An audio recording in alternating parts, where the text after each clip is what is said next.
Então, queria trazer rapidamente algumas lições aprendidas, né, dessa atuação, especificamente desse convênio, que é o Fundo Comunidade em Rede, a importância da gente respeitar e valorizar a cultura e história local.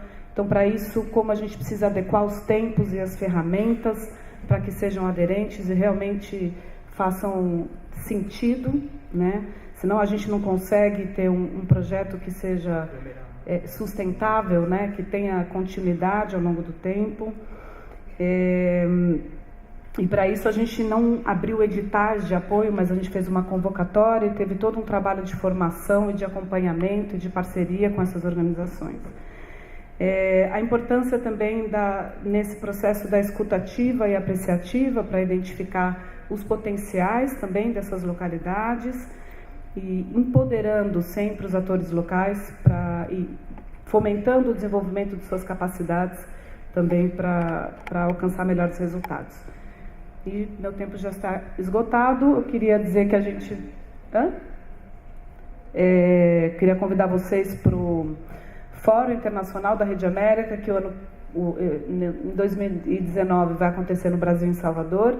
É quando a gente vai lançar a sistematização também dessa experiência do Fundo Comunidade em Rede. Obrigada.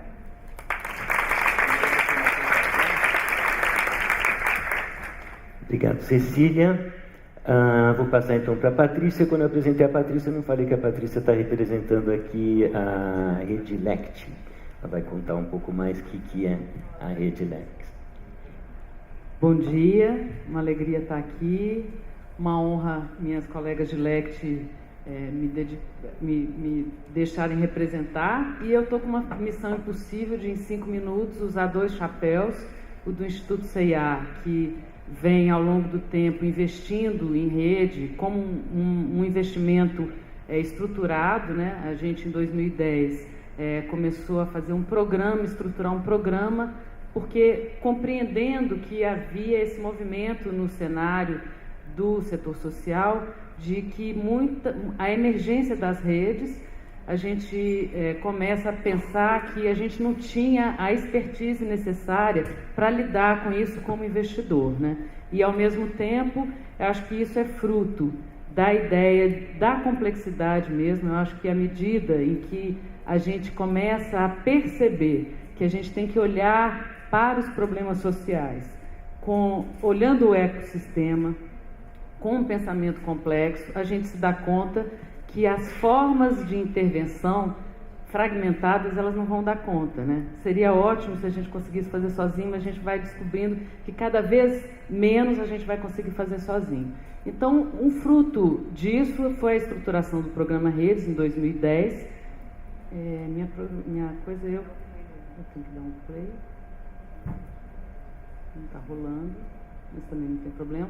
Então, o que eu estava dizendo eu não vou conseguir nesse tempo fazer toda essa apresentação, mas a rede, todo esse material está então disponível no Sinapse, e também tenho informações embaixo no stand do Instituto CIA, mas a gente conseguiu, depois de 2 edições do programa Redes, a gente fez uma avaliação externa do programa, e os aprendizados também estão disponíveis para todo mundo, e hoje esse programa virou uma estratégia transversal a todos os programas da CNA Foundation. Então, globalmente, a gente tem como uma estratégia pensar como apoiar redes e como desenvolver capacidades internas na equipe e também no campo, aprendizados no campo, para a gente pensar como investir, como desenvolver redes.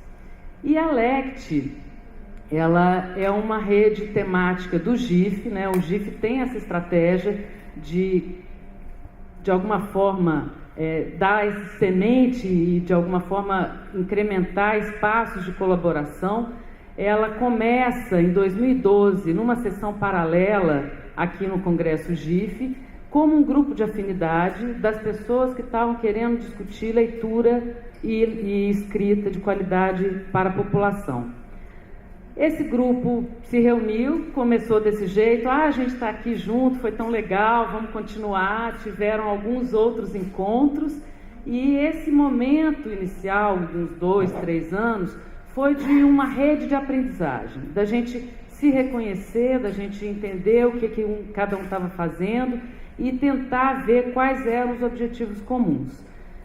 Nesse momento, a gente vai se deparando com todos os indicadores terríveis de letramento da população brasileira, né? A ANECA ontem abriu falando que a gente tem que se perguntar por que a gente investe tanto e não consegue mudar a situação da educação, principalmente da leitura, né? A gente sabe que a leitura e a escrita, elas dizem respeito a todas aos temas sociais. Qualquer coisa que a gente vai fazer, vai trabalhar com moda, vai trabalhar com meio ambiente, vai trabalhar com negócio de impacto, a gente vai sofrer as consequências desse 8% apenas da população de mais de 15 anos tem uma alfabetização plena e só 44% da população acima de 5 anos não é leitora. Então isso a gente vai esbarrar em todos os lugares que a gente for trabalhar. E a pergunta que a Alex se fez em determinado momento, onde a gente estava maduro para pensar uma ação coletiva e não apenas mais uma rede de aprendizagem, foi qual é a nossa parte na reprodução desse problema. O que a gente tem que fazer de diferente para poder transformar essa situação? E aí, no nosso diagnóstico, a fragmentação da nossa atuação era uma das questões. Então, todo mundo tinha programas lindos, maravilhosos, tecnologias testadas e aprovadas, premiadas, mas cada um fazia do seu jeito, no seu canto, com o seu território, e a gente se propôs, então, a pensar uma ação, um protótipo de uma ação que pudesse fazer com que a gente aprendesse a trabalhar junto. Então, a gente está nesse momento, meu tempo já acabou, incrível, nesse momento da gente colocar no nosso mapa de resultados a questão do desenvolvimento da cultura escrita, mas também a aprendizagem de trabalhar junto. Então, essa é um pouco o desafio que a gente tem agora, de mudar o chip e de pensar a nossa parte nesse latifúndio da transformação desse problema. É muito legal, a gente estava conversando antes de vir aqui, e ela citou um pouco essa conversa. Quando eu era secretário do GIF, eu tinha um mantra que eu sempre falava que se você puder, faça sozinho, porque fazer junto dá sempre muito mais trabalho. Então, de fato, você se organizar em rede, aprender a trabalhar junto, aprender a coordenar os trabalhos, é muito trabalhoso, envolve uma energia muito grande, né? E é um pouco isso que a gente está explorando aqui. Eu vou passar para a Márcia, do Fundo Vale, que vai apresentar a rede de fundações e institutos de impacto. Bom dia a todos, todas. Eu estou aqui com o desafio de representar os meus colegas, que são outros 21 institutos e fundações que resolveram se unir em torno de um tema, de uma causa. Na verdade, a gente nem se reconhece como uma rede. A gente, quando se apresenta, a gente não fala, a gente é a rede de institutos e a gente nunca se viu dessa forma. Mas, de fato, o que aconteceu na prática é que a gente atua colaborativamente há muito pouco tempo. Na verdade, a gente respondeu um chamado da Força Tarefa de Finanças Sociais, né, no final de 2016, a partir de um lab, né, foi criada uma ideia de se criar um protótipo, né, de um grupo que pudesse testar mecanismos de finanças sociais e que pudesse experimentar como apoiar negócios de impacto, né? E a partir desse chamado, 22 institutos, que são esses que estão refletidos aqui, toparam. Vamos aprender junto, né? Como é que faz isso? O que são finanças sociais? O que são negócios de impacto? Quais são os instrumentos existentes? Eu estou acostumada a apoiar projetos por meio de doação. Existe outra forma de fazer isso, né? Eu estou acostumada a apoiar projetos produtivos, a apoiar negócios, a apoiar empreendedorismo, mas existem outras ferramentas que eu possa potencializar, né, a minha forma de apoio. E eu acho que foi a partir dessas questões que a gente se uniu. E aí cada instituição aportou em torno de 10 mil dólares, 33 mil reais, para que se fosse criado um fundo onde a gente pudesse experimentar esses mecanismos financeiros, né? E, na verdade, a nossa atuação, isso foi final de 2016, né? Tudo isso, a nossa grande experiência aconteceu ao longo de um ano, né? Que foi 2017, né? Então, somos muito novos nisso, e eu acho que o nosso primeiro desafio foi aprender a trabalhar junto, né? Eram 22 institutos e fundações com agendas diferentes, com temas diferentes, interesses diferentes, e o que nos unia ali era a questão dos negócios de impacto, né? Então, para isso, a gente definiu uma série de... A gente começou a se reunir intensamente, a gente se reunia mensalmente, começamos a trocar muita informação por internet, por meio de e-mails, definimos uma governança mínima, uma forma de trabalhar juntos, né? Na minha opinião, bem pouco hierárquica, mas eu acho onde todo mundo se sentia confortável de atuar, através de grupos de trabalho. E a partir daí, a gente teve o grande desafio, o que fazer com esse recurso que a gente juntou, né? Então, quais são os mecanismos financeiros que a gente quer experimentar? E a partir sempre de decisões coletivas, a gente definiu alguns mecanismos financeiros, que são a dívida, quer dizer, o empréstimo convencional. Para isso, a gente fez uma parceria com a BenTV, né, que é um intermediário, quer dizer, que já opera com mecanismos financeiros. A gente definiu também que queria experimentar, aprender a fazer a dívida conversível, né, o crowd equity, crowdfunding. E para isso a gente se aproximou da Dynamo, também para aprender a fazer. E escolhemos também a garantia de empréstimo, ou mecanismos de aval, né, que é como é conhecido. E para isso a Cital foi a parceira que a gente se aproximou para aprender. Esses parceiros tiveram também um papel fundamental, né? E eu acho que com eles que a gente tem vivenciado o que de fato significa apoiar negócios de impacto, né?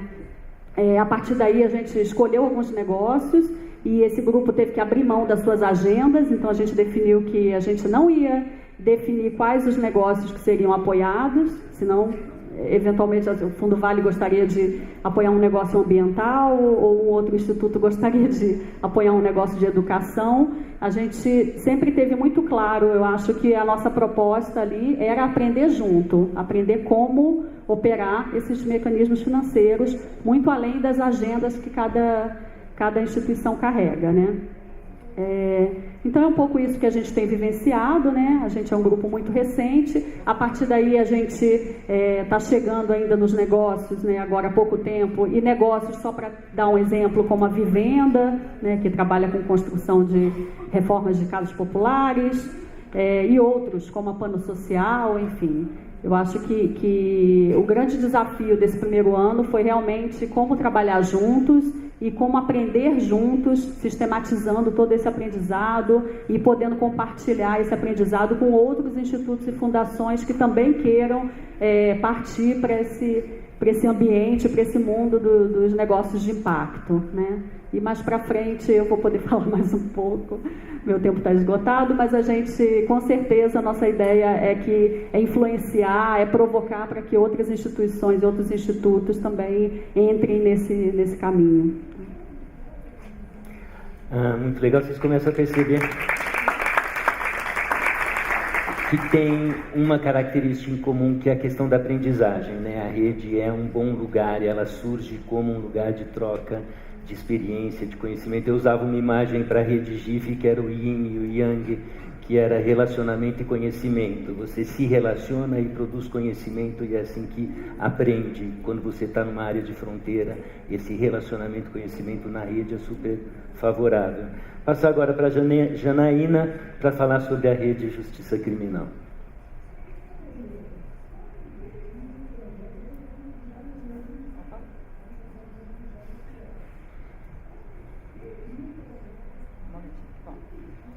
Bom dia a todas e todos, é um enorme prazer para mim estar aqui.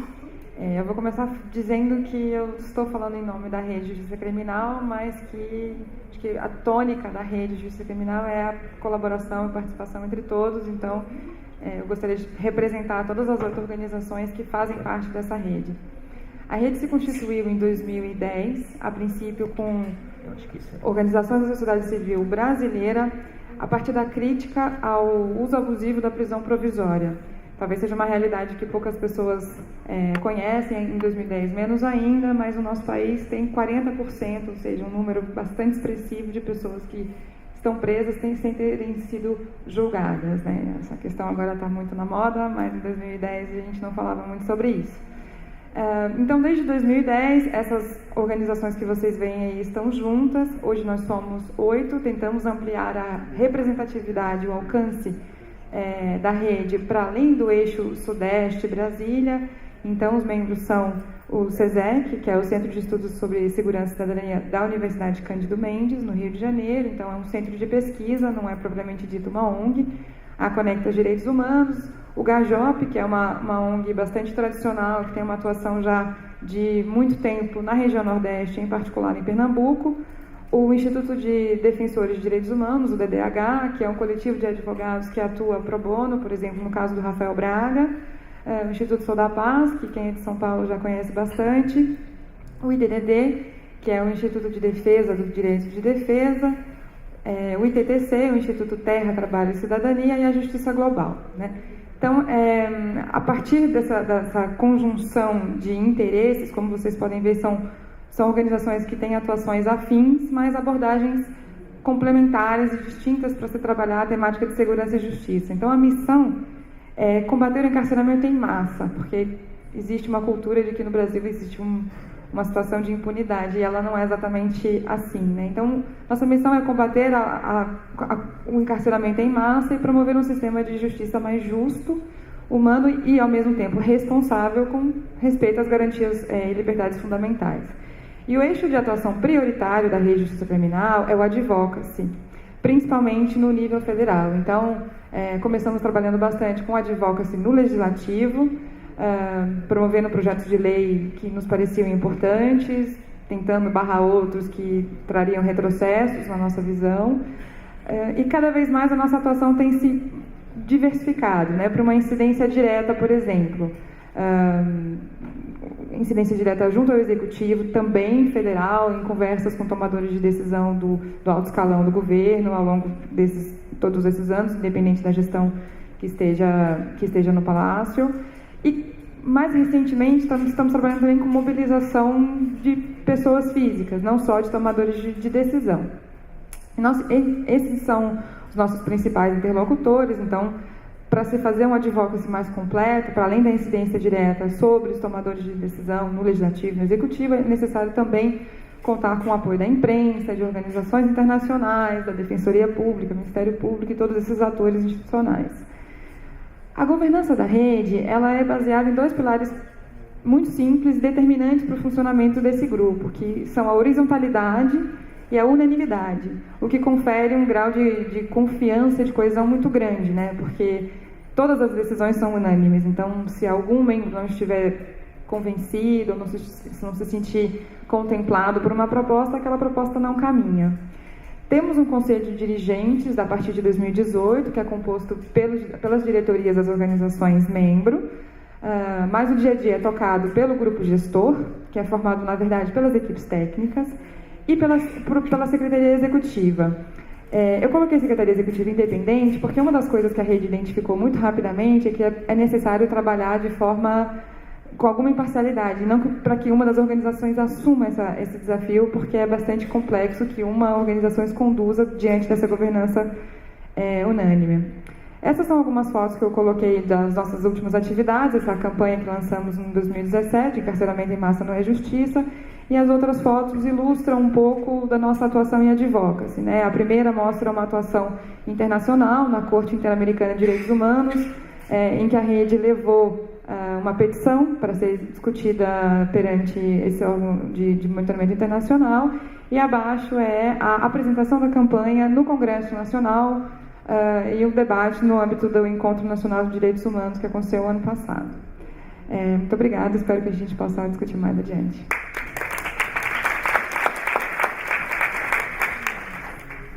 Obrigado, Janaína. A Janaína introduziu esse tema da governança, que é um tema super importante nas redes, né?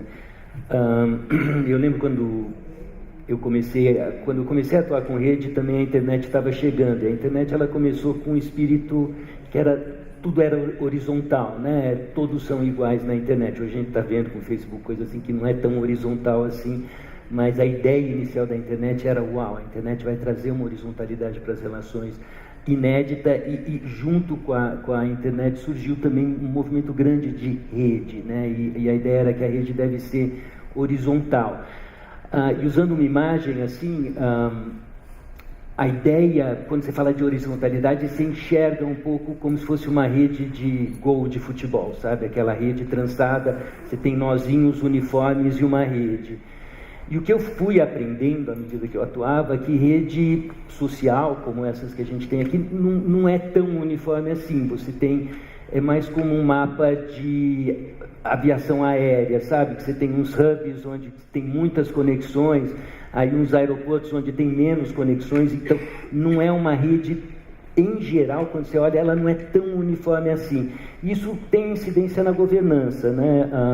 No caso da Rede de Justiça Criminal, você tem uma secretaria executiva, né, que coordena, então tem um nó aí, um núcleo da rede que coordena. A rede GIF também tem uma coordenação. Muitas redes, e aí eu vou fazer a pergunta aqui para Cecília, outras redes tentam fazer de fato uma gestão horizontal. Cecília, deve ser horizontal? Como é que foi a opção? Você agora está na secretaria, mas em geral circula, né, na Rede América.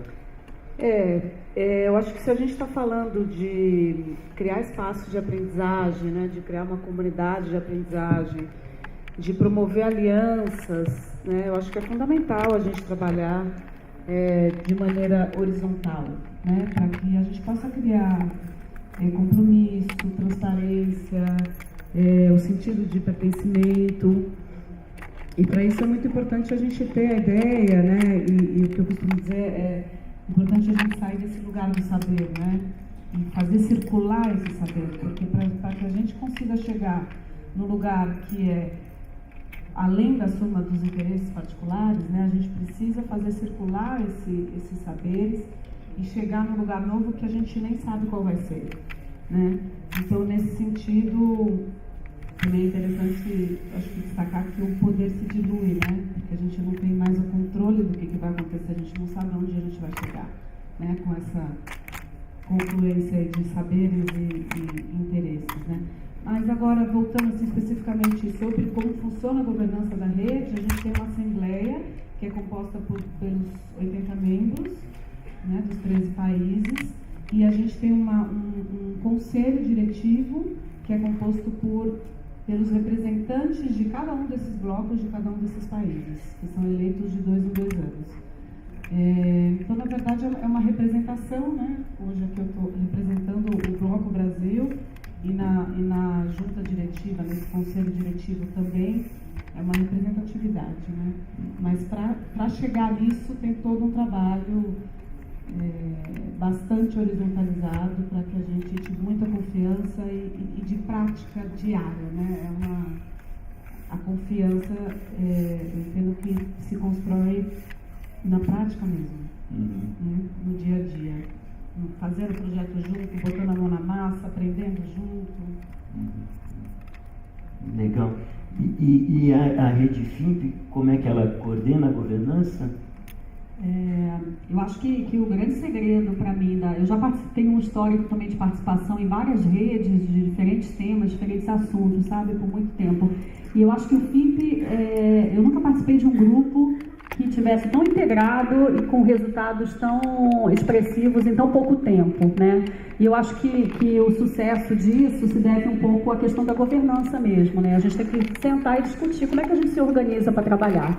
E a gente optou por dividir os temas que a gente precisava resolver, as questões que a gente precisava resolver, e nos reunimos em grupos de trabalho, né? E os membros se identificaram nesses grupos de trabalho por afinidade de como gostaria de colaborar, né? Além desse grupo de trabalho, a gente sentiu necessidade de ter um grupo formado por membros desses grupos de trabalho que pudesse tomar decisões mais rápidas em questões que não impactassem o grupo, que não fossem tão estratégicas, mas que fossem mais operacionais, né? Então, a gente tem uma governança que, além desses grupos de trabalho, tem uma espécie de secretaria, né, que conta com representantes desses grupos, né, e mais algumas outras pessoas, para tomar decisões mais rápidas, né? Agora, em geral, o que acontece é que todas as decisões estruturantes ou importantes, elas são compartilhadas com todos, e todos têm a possibilidade de se manifestar, de colocar a sua opinião, né? O que eu acho que acontece é um grande exercício de generosidade ali no grupo, né? Eu acho que a gente se sente confortável com as decisões que são tomadas. Não necessariamente em todos os momentos todos se envolvem, né? Mas eu acho que há uma sensação de, não, eu estou confortável com a decisão que foi tomada, ainda que eu nem sequer tenha me manifestado nesse tema específico, né? E eu acho que também o que acontece é que essa liderança, ela vai mudando em alguns momentos conforme o tema ou o produto que a gente precisa resolver ou a questão que a gente precisa resolver. Então, eu percebo que a gente teve vários líderes em momentos diferentes, em questões diferentes, né? Então, por exemplo, a gente teve um momento que a gente se debateu sobre questões jurídicas de apoiar negócios de impacto. Então, a gente sentiu a necessidade de chamar escritórios para nos ajudar a pensar como é que institutos e fundações podem ultrapassar as questões jurídicas, né, para conseguir apoiar negócios. Então, teve um grupo que liderou, que organizou uma espécie de workshop para que todos pudessem participar. E assim por diante, né? A gente tem um processo de sistematização que está em curso, que a gente vai lançar um guia de como apoiar negócios de impacto, né, para outros institutos e fundações. Tem um grupo que liderou a execução desse guia, vamos dizer assim, né? Então, acho que essa liderança, ela vai se rotacionando conforme os interesses, as expertises de cada um que está ali fazendo parte, o tempo de cada um. Eu acho que o tempo é uma questão essencial, porque o que acontece na participação em rede é que se ela não tem uma importância fundamental para a sua instituição, e se ela não está na agenda da sua instituição, você não vai ter tempo para se dedicar a ela. E exige tempo, né? Exige dedicação. O que a gente percebeu é que, para além dos 10 mil $10.000 lá que cada instituto ou fundação deu para esse grupo, se a gente fosse contar hora homem de dedicação de cada um de nós ao longo de 2017, eu acho que o valor seria até muito maior do que esse, né? Então, eu acho que a agenda das redes tem que estar na sua agenda institucional, né? Eu acho a famosa relação ganha-ganha aí, eu acho que é bem concreta, porque senão você não não vai colocar na sua pauta, não vai ser sua prioridade, você vai continuar.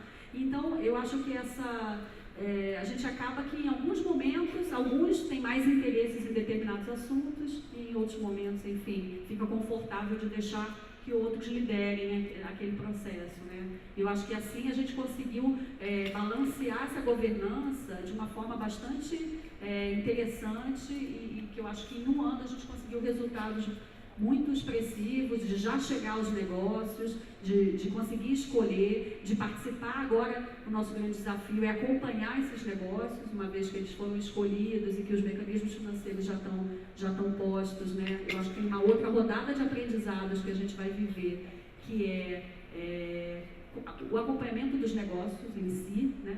E não só os mecanismos para, né? Então, a gente tem...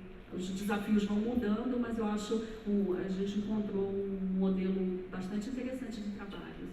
É super interessante. Eu chamo essa última questão que ela pegou de tem que estar no planejamento, na estratégia da organização, eu chamo de dar e receber, que é, você não entra numa coisa que você só dá, né, para a organização. Tem que trazer alguma coisa para a natureza da minha organização, para o objetivo da minha organização, né, senão não funciona. Uma outra coisa que você trouxe, e aí passando já para o assunto do financiamento, da rede, da distribuição de recursos, uma vez eu vi uma palestra do Bernardo Toro, colombiano, que faz uma reflexão super interessante sobre rede, sobre várias coisas, e ele falou que o fundamental numa rede é a confiança. E aí ele falava, o teste da confiança é quando você tem um recurso que não é suficiente para todo mundo e que você tem confiança o suficiente que a decisão vai ser coletiva mesmo e vai seguir uma lógica coletiva e não uma lógica de um ou de outro. O financiamento, a circulação de dinheiro é super importante. Então, perguntar aqui para a Patrícia, na Rede Lect, como é que você trata essa questão do financiamento dos recursos? Então, a Rede Lect, ela está composta de 67 organizações bem diversas. Ela é incubada pelo GIF, mas ela não está trazendo só institutos e fundações, ela tem organizações, acadêmicos, pessoas físicas que estão trabalhando nesse campo. A gente fez um levantamento em 2016 que a gente investia individualmente, se fosse somar, dava 36 milhões em projetos no campo.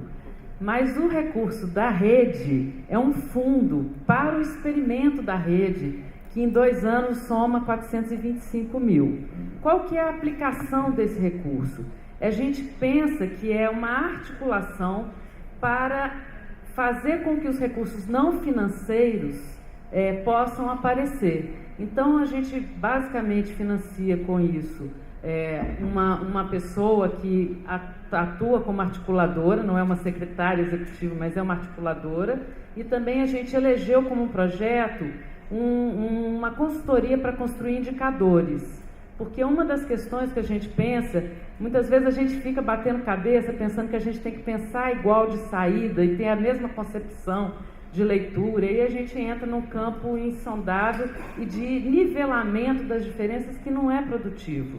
Mas se a gente pensar qual é o impacto que a gente quer ter, como que a gente vai medir conjuntamente esse impacto, talvez a gente tenha um horizonte aí de perspectiva de fazer coisas junto, embora, pensando no Bernardo Toro também, no seu cotidiano, não necessariamente só essa ação coletiva que a gente vai ter, mas também entendendo, enxergando melhor qual é o efeito coletivo da ação individual que a gente está tendo no campo. Então, um pouco a nossa forma de atuar está sendo essa. E aí é interessante porque esse recurso é experimental mesmo. O Instituto CIA e o Fundação Itaú puseram um recurso meio no processo. E quando a gente avalia o investimento que o Instituto CIA fez nas redes, a gente escuta muito isso. O chip de investimento é de contratar produto. E a gente precisa de ter tempo de desenvolver relações e precisa de gente que invista no processo de construção da rede. Então, acho que esse é um recado que a gente está ouvindo e experimentando, e acho que é importante a gente refletir juntos aqui. Super interessante. E tem um microfone aí. E você, Márcia, na rede de fundações e institutos de impacto, como é que funciona a circulação de recursos, o financiamento? Então, na verdade, a gente surgiu a partir de um recurso, né? A gente foi uma rede criada, a nossa convocação foi: vocês topam dar $10 mil para criar um fundo para experimentar negócio de impacto? Então, o recurso foi o ponto de partida, né? A partir daí a gente teve que tomar decisão sobre como usar esse recurso, em que negócios, em que mecanismos, enfim, né?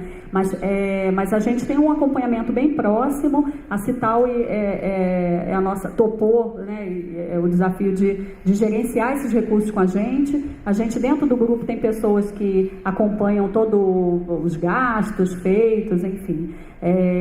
Mas eu acho que a questão do recurso, no caso do FIMP, ele é um pouco diferente de outras redes e organizações que eu acho que acabam lutando, buscando por financiamento de projetos para que a própria rede se mantenha, né? O nosso desafio, acho que hoje, é pensar, e aí, quando terminar essa rodada de financiamento desses 700 e poucos mil que a gente conseguiu juntar para apoio a negócios, o que vai ser do FIMP, né?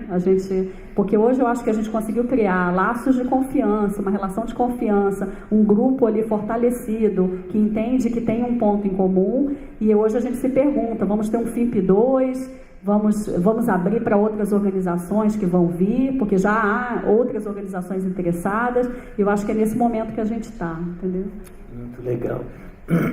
Uma outra dimensão, eu chamo de armar a rede, como é que a rede se arma, né? Porque tem aquilo que eu falei, né? Às vezes você vai numa reunião, vamos fazer uma reunião, vamos fazer uma rede, e no começo ela está armada e ela vai desarmando, né? Vai desengajando. Então, a questão do engajamento é super importante. Como é que trabalha na Rede América, Cecília, o engajamento para manter os elos funcionando? A nossa experiência tem mostrado que a prática do cotidiano, né, é fundamental. Então a gente faz reuniões mensais, né? Essas reuniões são rotativas, cada mês é na sede de uma organização que se responsabiliza por acolher, por fazer a pauta e a ata. Mas é muito importante que essas reuniões sejam afetivas acima de tudo, né? Que não sejam só reuniões burocráticas. Então a gente tem despendido bastante esforço e empenho nesse sentido, né? Então a gente criou um primeiro momento na reunião, porque a gente também se divide em grupos de trabalhos, né? E a gente basicamente passava, né, pelos grupos de trabalho, como é que tá, o que precisa fazer e tal. E daí a gente começou, há mais de um ano, a gente separou a primeira hora da reunião para a organização que está recebendo a reunião escolher algum tema do seu dia a dia, algum tema relevante que esteja presente na sua prática para compartilhar com as outras organizações, né? Então isso gera um campo rico de partilha, de troca e de possíveis alianças também para esses temas, que muitas vezes são algumas questões que a gente esteja passando por alguma dificuldade. Então, essa prática também de fundos compartilhados, né, como foi esse fundo que eu trouxe hoje aqui do Fundo Comunidade em Rede, a sistematização, então esse aprendizado, né, ele tem uma função muito importante de contribuir para o senso de identidade daquele membro com a rede, né, então tornar esse conhecimento visível, né, e hoje, por exemplo, a gente tem a oportunidade de estar aqui falando, né, contribui para esse senso de pertencimento e engajamento dos membros também na rede. E tem também o ponto que foi falado, que é o do planejamento, né? É importante que a participação na rede não seja um apêndice, né? Mas que converse com a estratégia de cada organização, né? Então, nesse sentido, anualmente a gente tem um planejamento, que é um planejamento participativo, e a gente sempre convida alguém também para mediar, para, né, trazer reflexões novas e também para ter oportunidade dos membros se engajarem, colocarem seus projetos, as suas ações também e construindo essa teia, né? De quanto tempo é a reunião mensal? O tempo de duração? De duração. São 3 horas. 3 horas por mês. 3 horas. Legal. E na Rede de Justiça Criminal, o que você aprendeu que arma a rede? Eu acho que a função do planejamento é de fato determinante. Nós temos planejamentos anuais de 2 dias e a cada 3 meses nos encontramos para revisitar o plano de ação. Mas eu acho que a Cecília tocou num ponto muito importante, que é esse grau de subjetividade, afetividade, que é determinante para manter e para renovar o engajamento. Eu acho que é isso que você comentou no começo, ocorre muitas vezes, há um impulso inicial de vamos trabalhar em rede porque vamos conseguir um alcance maior, e principalmente em se atuando com advocacy ou com uma atuação que não gera um resultado de curto prazo, às vezes esse engajamento vai ficando dissipado porque você não vê o resultado da sua atuação imediatamente. Então, o que nós experimentamos hoje na Rede de Justiça Criminal é que é necessário haver uma renovação desse engajamento. Como isso se dá? Uma rede é, antes de mais nada, uma relação, né? Relação entre pares, entre pessoas que escolheram estarem juntas. E como toda relação, exige escuta, exige investimento de tempo, de dedicação e exige muita transparência. Então, esse momento da renovação do engajamento é um momento de calibrar expectativas e motivações, porque as expectativas e motivações iniciais que propulsaram a criação da rede, naturalmente elas evoluem com o tempo.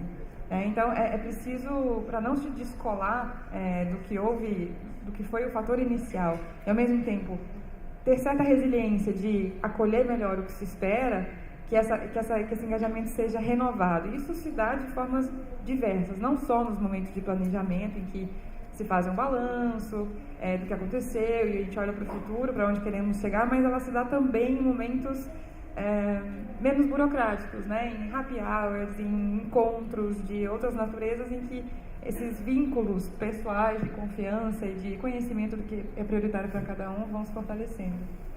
Muito legal.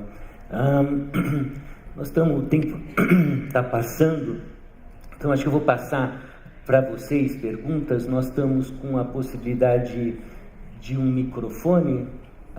A colega ali está com o microfone. Eu vou fazer uma rodada de 3, 4 perguntas. Tem 2 aqui na frente. Aquele esforço de síntese que a gente está com o tempo bem apertado. Alô? Tá.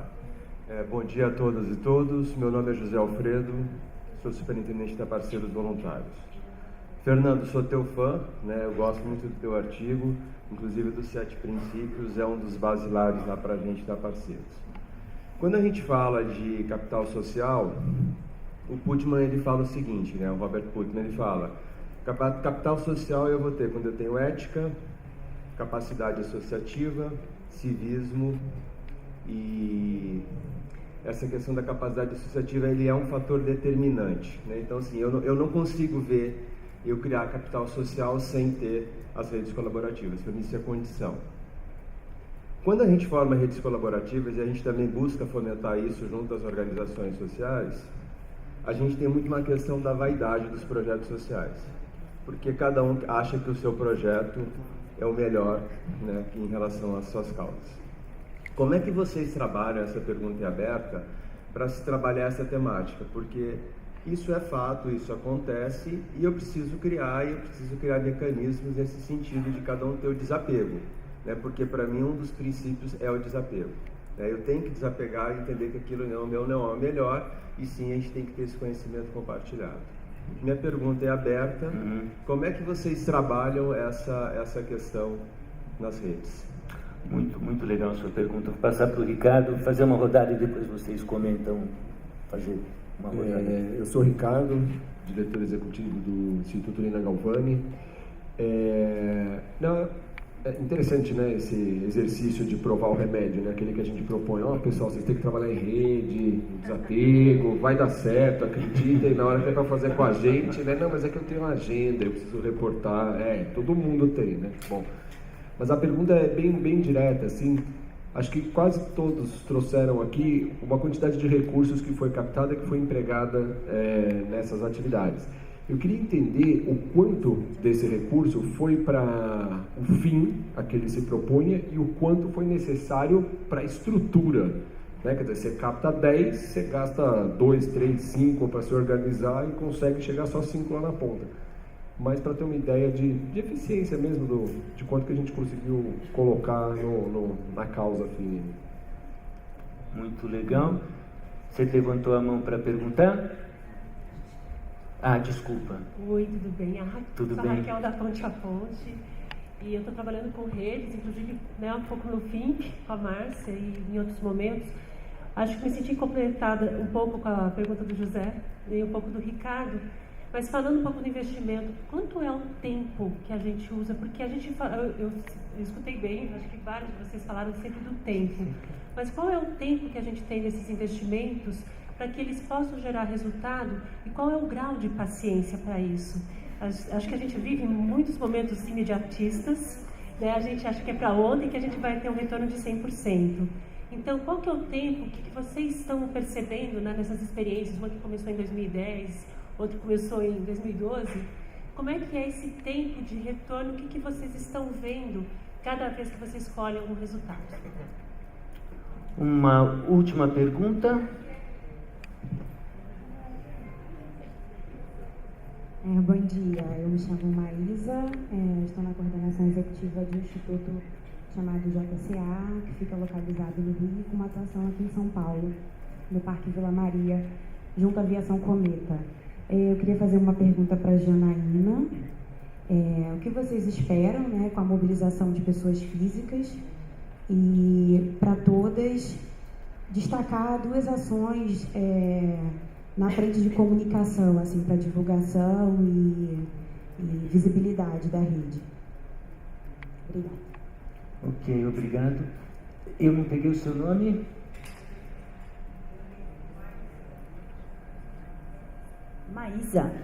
Maíra, eu vou começar contigo, que foi uma pergunta direta para você, e depois eu dou uma rodada aqui de resposta.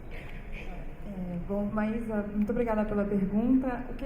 A gente começou a trabalhar com mobilização de pessoas físicas, porque no nosso trabalho de advocacy, em particular no Congresso, em algum momento a gente se deu conta de que a gente estava atuando com os tomadores de decisão, só que esses tomadores de decisão, eles têm um papel de representação, né?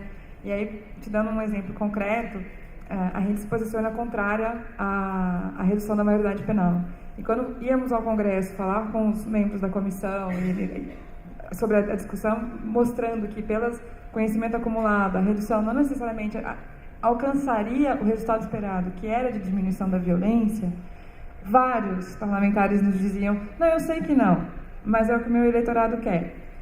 Então, não adiantava falar necessariamente com a pessoa que tem o poder da caneta se ela se sente num papel de representação de outras pessoas. Então, foi a partir daí que a gente falou: pera, então, talvez seja necessário também levar a discussão sobre justiça penal para o público, para todos nós, né, para o eleitorado. Foi assim que começamos a trabalhar com mobilização individual, digamos assim.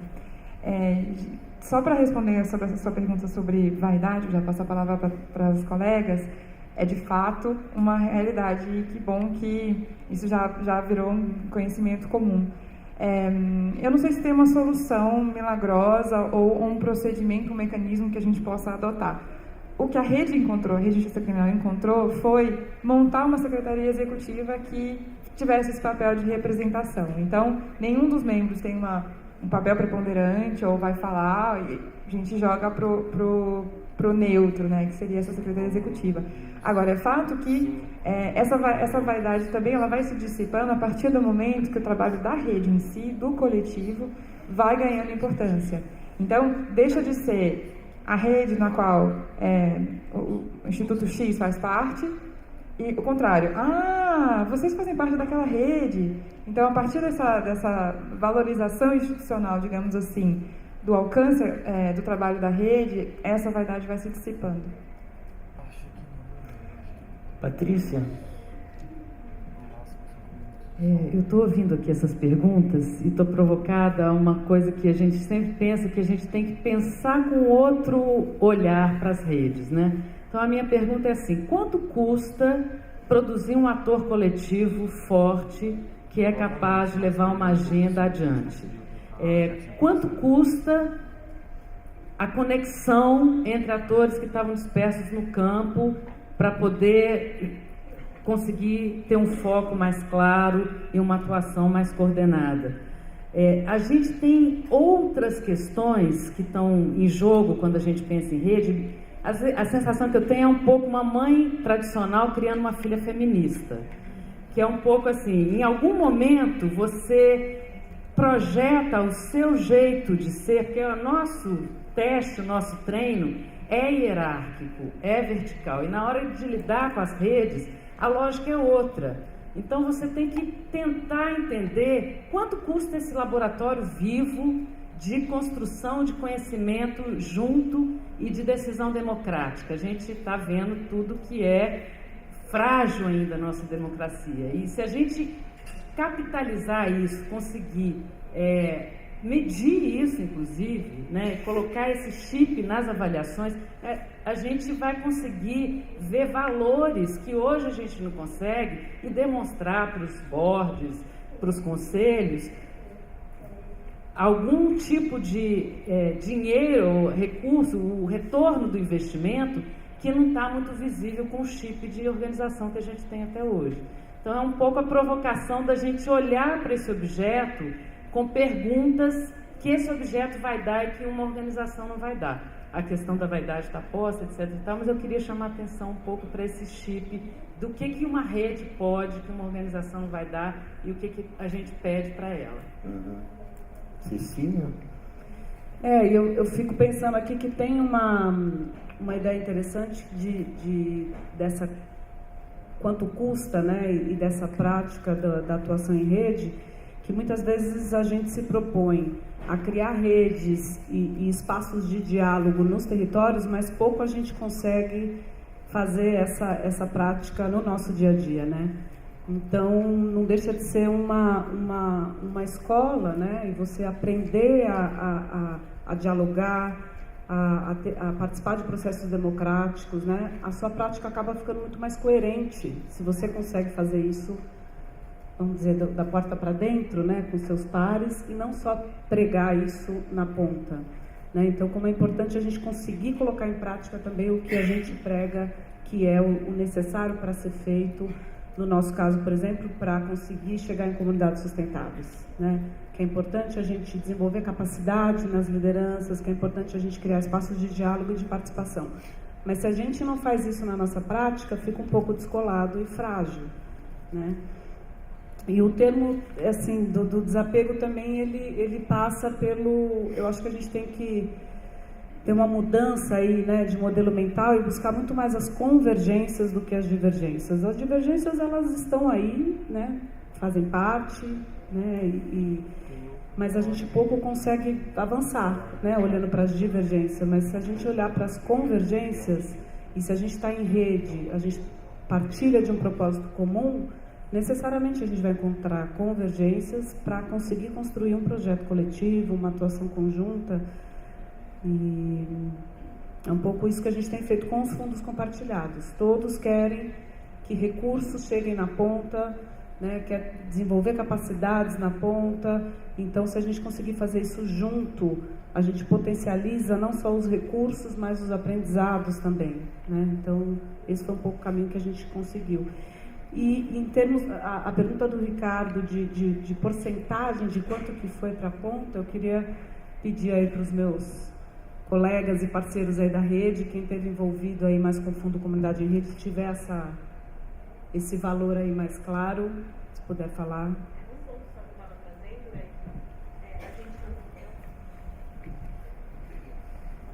Um ponto que eu estava trazendo aqui com o grupo é que a gente não necessariamente precisa fazer tudo sempre todo mundo junto.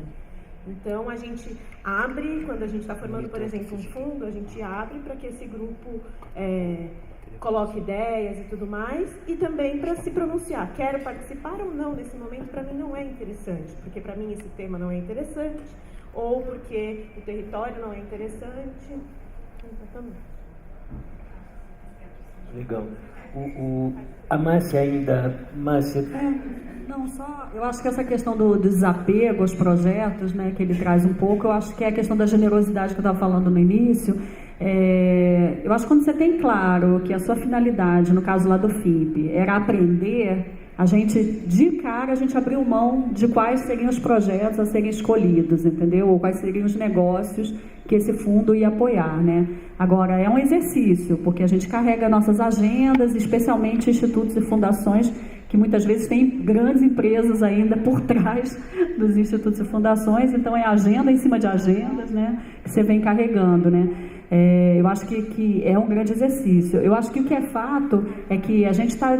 os desafios que a gente precisa enfrentar, socioambientais, né, não são desafios fáceis, né, e sozinhos a gente não vai conseguir enfrentá-los, né? Então isso eu acho que está dado, né? Hoje a gente já percebe desdobramentos do FIP que vão além desse fundo e dos negócios que a gente está apoiando. A gente vê instituições que já estão se unindo dentro do FIP, que se conheceram nesse espaço, que estão criando relações de confiança e que daí já estão partindo para novas ações.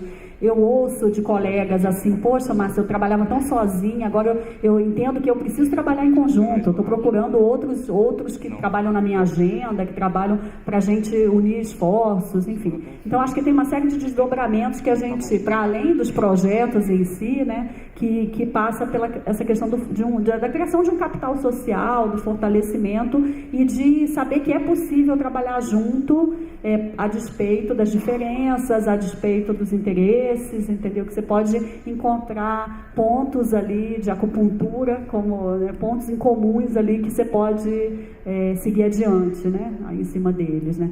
E a respeito dessa questão de quanto foi para a ponta, no caso do FIP, eu não tenho os valores aqui de cabeça, talvez a Adriana ali pode... O quê? 80%. 80%. 80%. foi para a ponta, foi diretamente para os negócios, né? Agora, a gente tem uma série de investimentos que a gente não contabilizou, como eu falei, né? Cada reunião, cada instituição que paga a sua passagem para ir, a hora homem de cada um, eventualmente a gente vai fazer um workshop, um evento, a gente consegue apoio específico, tem um ou outro parceiro que cede o espaço da reunião, que a gente não precisa alugar. Então, tem uma série de custos aí que a gente não mensurou, mas que a nossa ideia era que fosse o máximo possível para os projetos mesmo, né, para os negócios. Muito legal. Eu tenho um pouco de conflito de interesse de falar isso, porque eu trabalho com isso atualmente, mas eu percebo a importância da facilitação profissional também para as redes, muitas vezes, para lidar com essas questões de agendas e coisas assim, e de conflitos, né? É muito favorável, hoje em dia eu facilito, né? Eu atuo como consultor de facilitação, mas eu percebo, quando a gente estava no GIF, por exemplo, a gente, praticamente toda a equipe fez curso de facilitação. Como é que você monta um roteiro de facilitação. Isso ajuda muito na estruturação de uma rede, na atuação junta, você ter esse repertório sobre como facilitar um processo complexo, uma articulação dessas complexas. Fazer só mais 2 perguntinhas, porque a gente está acabando o nosso tempo. Tem uma...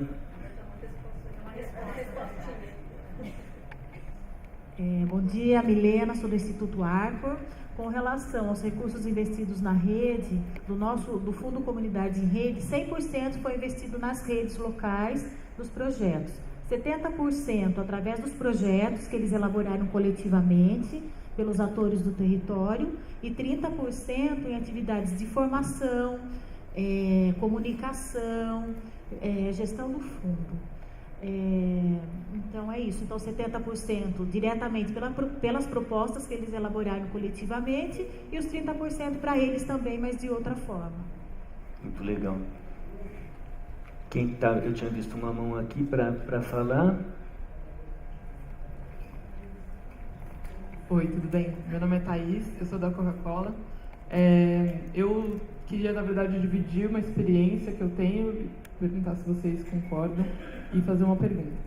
Eu participo de algumas redes, algumas formações de rede dentro desse tema especificamente de investimento social privado, e aí falando um pouco das empresas, é muito comum, um fenômeno muito comum é o intraempreendedorismo, e aí eu vejo, então assim, muitas vezes um propósito pessoal das pessoas que trabalham nas instituições e empresas, carregando muito as empresas para esses movimentos de rede, o que eu acho muito positivo, mas tem um risco muito grande dessa empolgação, dessa implementação das empresas e institutos estarem na pessoa e não na instituição como um todo. E o risco é isso se perder conforme a rotatividade das pessoas acontece. Queria saber se vocês concordam, se vocês têm essa experiência e se a governança das redes de vocês prevê esse tipo de coisa, se a governança prevê o compartilhamento do aprendizado nas instituições que estão investindo, não só a pessoa que está ali na frente do dia a dia. Super interessante sua pergunta. Uma última pergunta. Oi, é a Cláudia, do Itaú Social. Eu também, um pouco compartilhar a experiência e fazer uma observação. Pode ficar em pé, Cláudia, para as pessoas verem? Está difícil ficar em pé aí? Não. Mas para compartilhar, eu também faço parte de uma outra rede temática do GIF, que é de garantia de direito.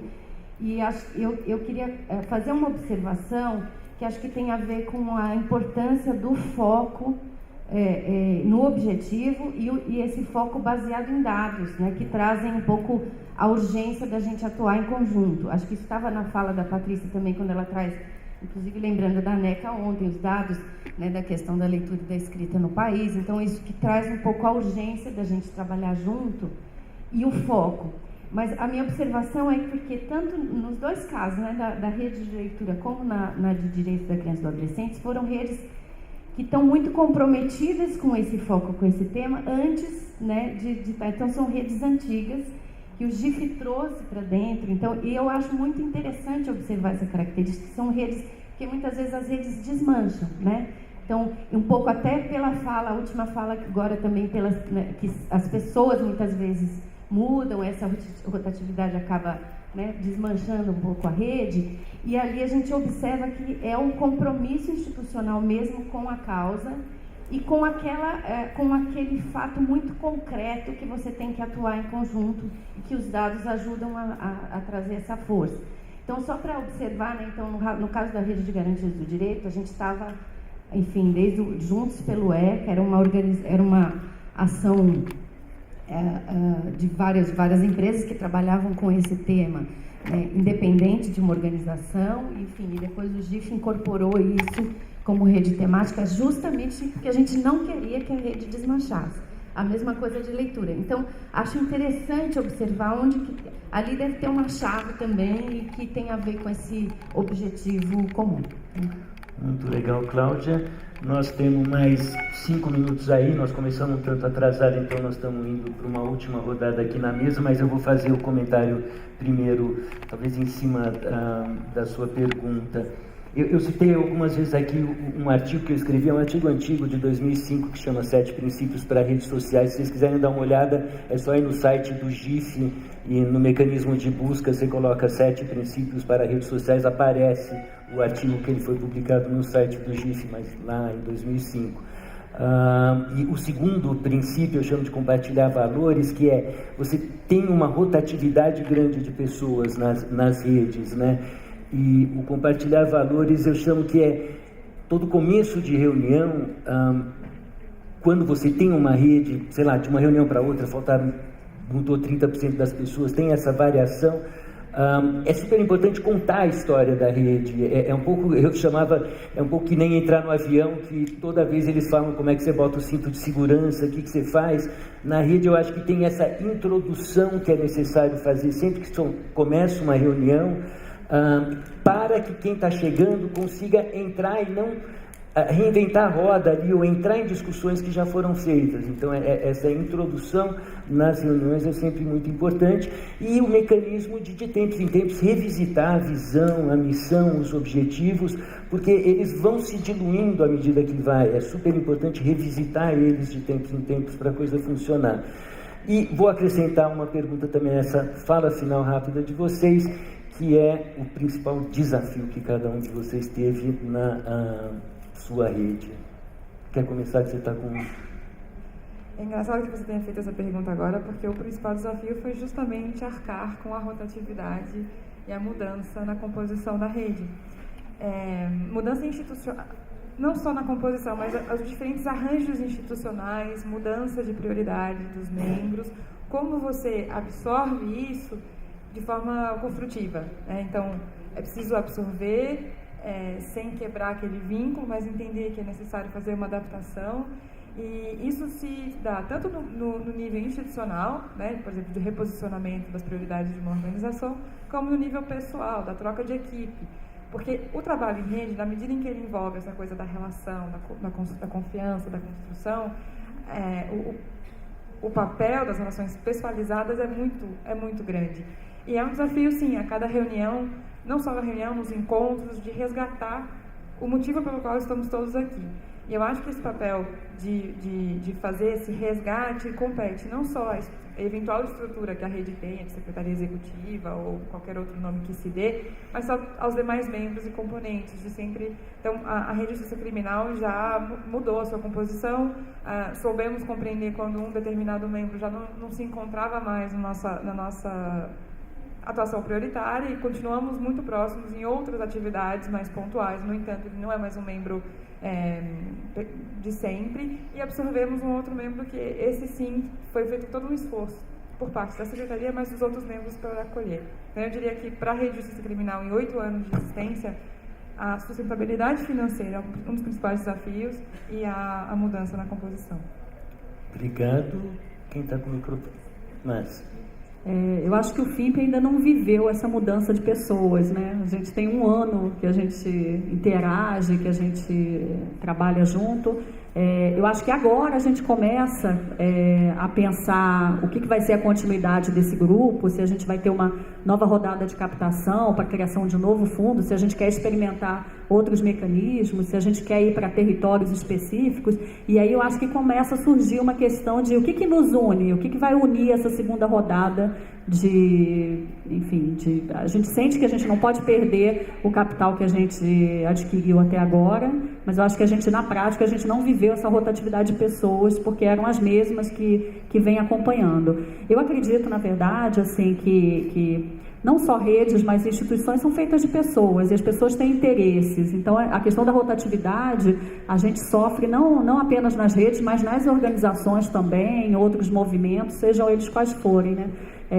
Muitas vezes o conhecimento fica muito centralizado nas pessoas e é muito difícil, por mais que a gente tenha várias teorias e formas de fazer essa apropriação institucional, né, desse capital que as instituições criam, né, e vivem, é muito difícil isso se institucionalizar, né?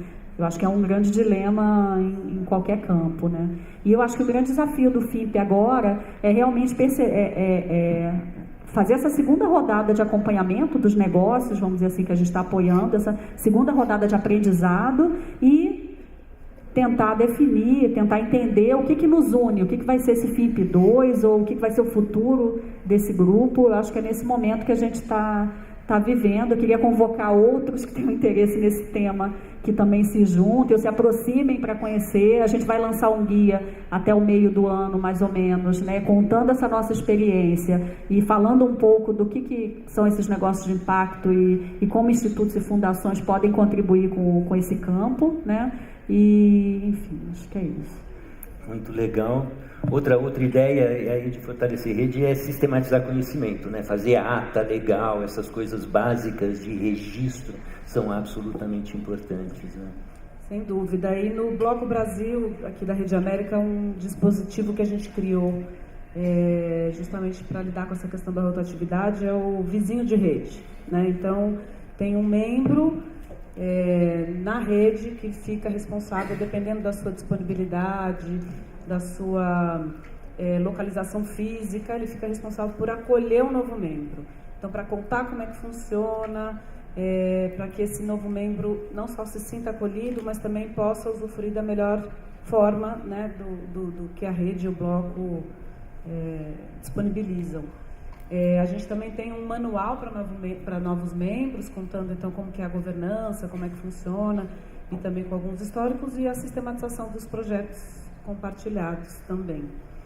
Em termos de desafios, eu elegeria aí, como a gente está falando de criar conexão, né, de criar aprendizado, pontes, alianças, da gente desenvolver cada vez mais essa escutativa, né, relações mais flexíveis que favoreçam essas conexões, né, porque se a gente fica com muita burocracia e muita cheio de para que isso, né, como dizem, não facilita as conexões, né, e as conexões elas precisam ser afetivas, né, precisa ter emoção, porque senão a gente não se conecta, a história do outro não vai interessar, o projeto, a gente não vai ter uma curiosidade genuína pelo outro e a contribuição que o outro pode trazer, né? Sempre tem saberes diferentes que se complementam, né? Então o outro sempre pode trazer alguma contribuição e a gente precisa estar com essa disponibilidade mesmo para conseguir acolher e construir junto. Por onde começar? Eu acho que essa ideia de uma pluralidade, né? A LECT, ela é uma rede aberta, todo mundo também está convidado. Ontem teve uma sessão, está no YouTube, na maratona de YouTube, eu convido vocês a acessarem.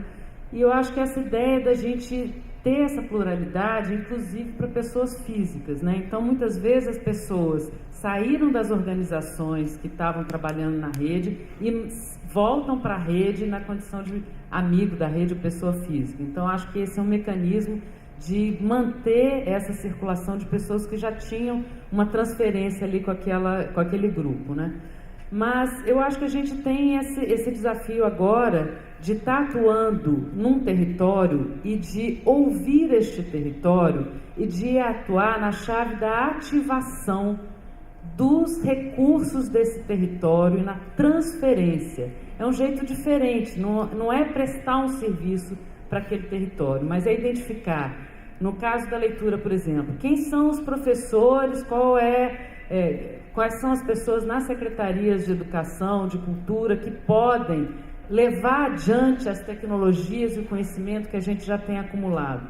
Então, essa ideia de trabalhar na ativação de ativos do território e não mais como prestador de serviço ou de financiador de uma coisa, a partir do desejo desse território, que a gente está fazendo uma intervenção em Nova Iguaçu, porque eles tinham um plano municipal de livre leitura, então é uma comunidade que já estava mobilizada para isso. É o nosso grande desafio de atuar nesta discussão de ativar e de transferir, né?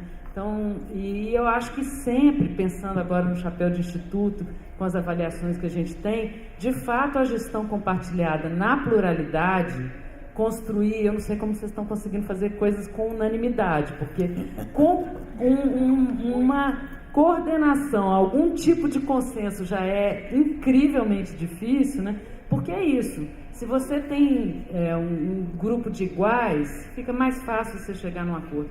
Mas se de fato você coloca ali gente antagônica, um campo de disputa que está na sociedade, se você traz para dentro da rede, e você aí vai de fato ter que construir os argumentos que vão ter muito mais validade também para fazer um advocacy, né, para levar uma pauta adiante. Mas lidar com a diversidade e a pluralidade dentro da rede, na forma de gestão compartilhada, tem sido o grande desafio que a gente tem percebido. Muito legal. E para terminar, cada rede é uma rede, né? Assim, não tem a verdade absoluta das redes. Redes são organismos mesmo, né? Elas têm características, personalidades, então tem muito de aprender fazendo, né, nas redes, eu acho.